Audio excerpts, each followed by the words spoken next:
Budget 2019-2020, as expected, was much more than the interim budget. It's what a pre-election budget is supposed to be, populist in nature, addressing the sections which come and vote. There was hardly any section of the population which has been left out of the ambit of the budget with feel-good sounding measures, individual taxpayers from the middle class getting tax rebates, to farmers getting direct benefit, which is 6,000 rupees per year. Hardly has a budget in recent times spoken so much about the labor force, especially of the unorganized sector. There were SOPs across board for that, and the interim budget presented by the acting finance minister Piyush Goyal addressed also the ideological core of the BJP. There was a feel-good SOPs for Gaumata as well.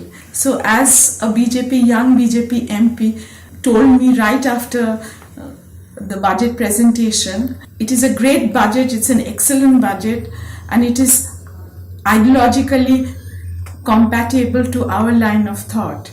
There is hardly any section of the population, whether it is the Kisan or the Gaumata or the youth or the farmer or the Jawan, who have been left out of the ambit of the budget. Of course, the opposition was not as gung-ho. As leader of the single largest party, Mallikarjun Kharge said that the budget sounded more like a manifesto, election manifesto, than an interim budget.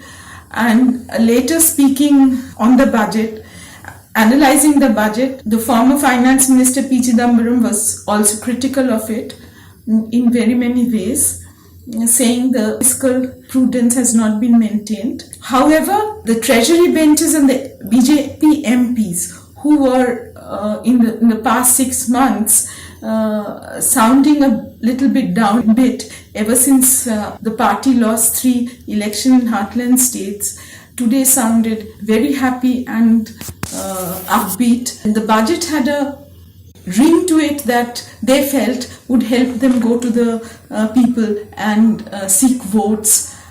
So the slogan today was "Agle baar Modi Sarkar 400 par," which meant that next time the Modi government would cross 400 seats.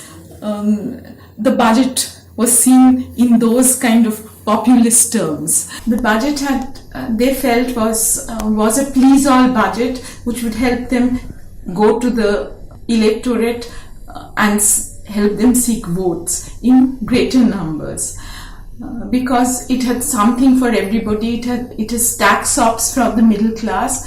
It has direct benefit for the farmers. It had elements for the Anganwadi workers, for labor force of the unorganized sector, even a scheme for nomadic people. It seems that the government did not want to leave a single section of the population unaddressed or open for manipulation for the opposition parties. And Giriraj Kishore, otherwise a very polarizing voice within the BJP, was for the first time heard saying that this is a budget for Sabka Saath Sabka Vikas, and we can actually go to the people and tell them that there is something for everybody in this election. So there was a feeling the relief measures or the welfare schemes that were announced today as part of the budget has come too late and maybe too little. And this is something which some of the senior members of the BJP shared. How much of this budget would translate on the ground before the election is to be seen, because except for the farming direct transfer, not all the schemes will be implemented immediately before the country goes for the big elections. That is what at least the opposition would hope for, and but there was no doubt about the fact that this budget was packaged in a manner. The slogans that was raised today from the treasury benches, like Jai Jawan, Jai Kisan, which pro-farmer slogans that were raised, and the manner the Prime Minister thumbed his desk with great enthusiasm in response to the budget proposals, it showed that it was not just a budget exercise of an interim order, but it was almost like a reply of this government to the criticism they have been facing all these years. There is no doubt that there are some measures which may help them generate a kind of positive message before the elections. Thank you so much.